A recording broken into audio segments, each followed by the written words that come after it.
ইনকিলাব ইনকিলাব তুমি কে আমি কে তুমি কে আমি কে তুমি কে আমি কে তুমি কে আমি কে তুমি কে আমি কে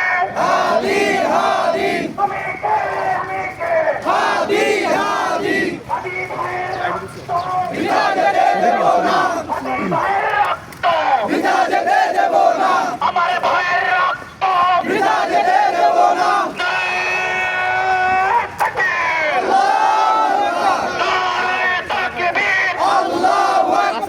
ইনকিলাব ইনকিলাব ইনকিলাব ইনকিলাব জিন্দাবাদ জিন্দাবাদ ইনকিলাব ইনকিলাব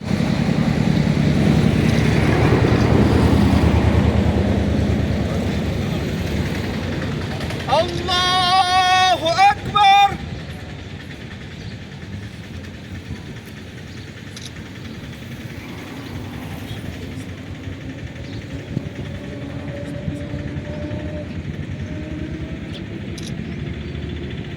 আল্লাহু আকবার।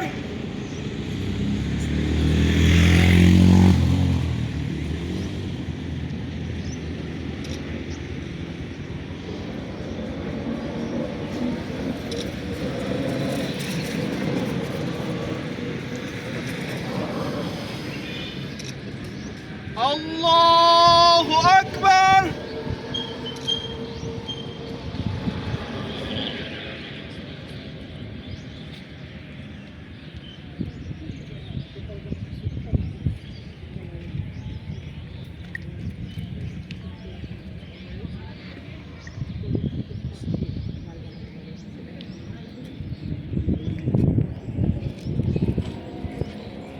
আল্লাহু আকবার।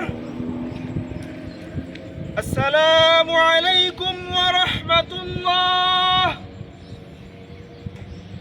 আসসালামু আলাইকুম ওয়া রাহমাতুল্লাহ। সর্বদা কথা বলে গেছে, আমরা 1971 সালের পর থেকে দেখে আসতেছি যারা এই ভারতীয় আগ্রাসনের বিরুদ্ধে কথা বলেছে তাদেরকে বিভিন্নভাবে হত্যা করা হয়েছে।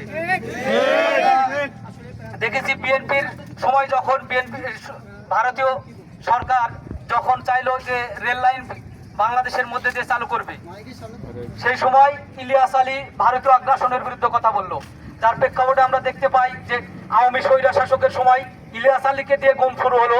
যে ভারতীয় আগ্রাসন বিরুদ্ধে আন্দোলনের অগ্রনায়ক ছিল ইলিয়াস আলী, যার মাধ্যমে গুম শুরু হয়। তারপরে আমরা যখন দেখি 2018 সালে ভারতীয় আগ্রাসনের বিরুদ্ধে আবরার ফাহাদ যখনই কথা বলা শুরু করলো, ছাত্রলীগের দোসররা আবরার ফাহাদকে হত্যা করে ভারতীয় আগ্রাসন বিরুদ্ধে আন্দোলন দমানোর চেষ্টা করলো। সর্বশেষ দেখতে পাই শহীদ ওসমান হাদি ভাই, যিনি ভারতীয় আগ্রাসন বিরুদ্ধে আন্দোলনের অগ্রনায়ক ছিলেন, তাকেও গুপ্তভাবে কিলিং মিশনের মাধ্যমে তাকে হত্যা করা হলো। আমরা বলতে চাই যে বুলেট দিয়ে শহীদ ওসমান হাদি ভাইকে শহীদ করা হয়েছে, সেই বুলেট শুধু ওসমান হাদি ভাইকে শহীদ করেনি, সেই বুলেট সারা বাংলাদেশকে আঘাত করেছে। আমরা ভারতীয় আগ্রাসন বিরুদ্ধে আন্দোলন যে ওসমান হাদি ভাই চালু করে গেছে, সেই ভারতীয় আগ্রাসন বিরুদ্ধে আন্দোলন চালু থাকবে এবং সেই আগ্রাসন বিরোধী আন্দোলনের জন্য আমরা প্রতিটি ছাত্র সৈনিক যারা আছি, যারা জুলাই বিরোধী আন্দোলনের অগ্র সৈনিক, তারা প্রতিটি ওসমান হাদি ভাইয়ের সেই আন্দোলনকে চালু রাখার জন্য সদা সর্বদা চেষ্টা করব। ওসমান হাদি ভাই যে আন্দোলন শুরু করে গেছে, সেই আন্দোলনকে আমরা কখনোই বৃথা যেতে দিব না। ভারতীয় আগ্রাসন বিরুদ্ধে আন্দোলনের জন্য যদি আমাদেরকে আরো রক্ত দিতে হয়, সেই রক্ত দেওয়ার জন্য আমরা প্রস্তুত আছি। এবং যদি রক্ত নেওয়ার প্রয়োজন হয়, সেই রক্ত নেওয়ার প্রয়োজনের জন্য আমরা প্রস্তুত আছি। আমরা সংক্ষিপ্ত বক্তব্য এখানে শেষ করতেছি। আমাদের সামনে যে আমরা প্রতীকী কফিন মিছিল নিয়ে আসি, এটা আমাদের কাছে মনে হচ্ছে 56,000 বর্গ মাইলের কফিন মিছিল। আমরা যখনই দেখতেছি ভারত বিদ্বেষী যখন কথা বলা হয়, ভারতের বিরুদ্ধে যখন কথা বলা হয়, তখন এক একটা বুলেট আমাদের ব্রেনের উপর টার্গেট করা হয়। আমরা কিছুক্ষণ আগে দেখলাম যে কাজী নজরুল ইসলামের পাশে যে আমাদের শহীদ হাদি ওসমান ভাইয়ের কবর দেওয়া হবে, এটা নিয়ে বিরোধিতা করেছিল বাম সংগঠন। সংগঠনদেরকে বলে দিতে চাই, এখন তোমার হাসিনা পালাই এই দেশে যদি বিরোধিতা করতে হয়, তাহলে তুমি ইন্ডিয়া গিয়ে বিরোধিতা করবা। ছায়ানটের স্থানে বাংলাদেশ হবে না, কোন কালচার ফ্যাসিস্টের স্থানে বাংলাদেশ হবে না। মোদির কাছে গিয়ে কালচার ফ্যাসিস্ট চালু করা লাগবে। অথচ আমাদের এখানে দরকার ছিল যে, আমি শুধু বলতে চাই শেখ হাসিনা একদিনে ফ্যাসিস্ট হয়ে উঠে নাই। আমরা দেখেছি যে 80% ফ্যাসিস্ট হওয়ার পিছনে এই কালচারের ফ্যাসিস্টরা দায়ী রয়েছে। এগুলো বাম সংগঠনগুলো, বিশেষ করে দেখলাম যেগুলো পত্রিকাগুলো রয়েছে, এগুলো কিভাবে নিউজ করে, যখন একটা দাড়ি টুপি থাকে তখন ওখানে বলে কি যে জঙ্গি বানানো হয়, একজন ইমামকে গ্রেফতার করলে জঙ্গি বানানো হয়। অথচ যখন আমাদের ভাইদের উপর রক্তের আঘাত আনে, যখন বুলেট দেওয়া হয়, তখন বলে এরা জঙ্গিতে আক্রমণে নিহত হয়েছে। এ সকল মিডিয়ার আমরা ধিক্কার জানাই। মিডিয়া আমাদের আইনা স্বরূপ। আমরা চাই যে মিডিয়া আমাদের যে সকল ত্রুটিগুলো আছে ওগুলো আরো ভালোভাবে অবস্থান করবে, সংশোধনের উদ্দেশ্যে সমালোচনা করবে। আমরা দেখেছি আল্লামা দিলদার হোসেন সাঈদী সে শেষ পর্যন্ত ভারতের এগেনস্টে লড়ে গেছে, তবুও মাথা নত করেনি। আমরা শহীদদের রেখে যাওয়া স্বপ্নগুলো বাস্তবায়ন করবে ইনশাআল্লাহ। আসসালামু আলাইকুম রহমতুল্লাহ। মিনাশ শাইতানির রাজিম। বিসমিল্লাহির রহমানির রহিম। প্রিয় ভাইরা, উসমান হাদি ভাই কি মৃত্যুবরণ করেছেন? আমি সবার কাছ থেকে জানতে চাই, উসমান হাদি ভাই কি মৃত্যুবরণ করেছেন? মহান রব্বুল আলামিন ঘোষণা করেন, ওয়ালা তাকুলু লিমান ইউকতালু ফি সাবিলিল্লাহি আমওয়াত বাল আহইয়াউ ওয়ালাকিন লা তাশউরুন। যারা আল্লাহর রাস্তায় ফ্যাসিবাদীদের বিরুদ্ধে, অত্যাচারীদের বিরুদ্ধে জীবন দেয়, তাদেরকে তোমরা মৃত বলো না, বরং তারা জিন্দা, তারা জীবিত আছে, তোমরা তা উপলব্ধি করতে পারো না।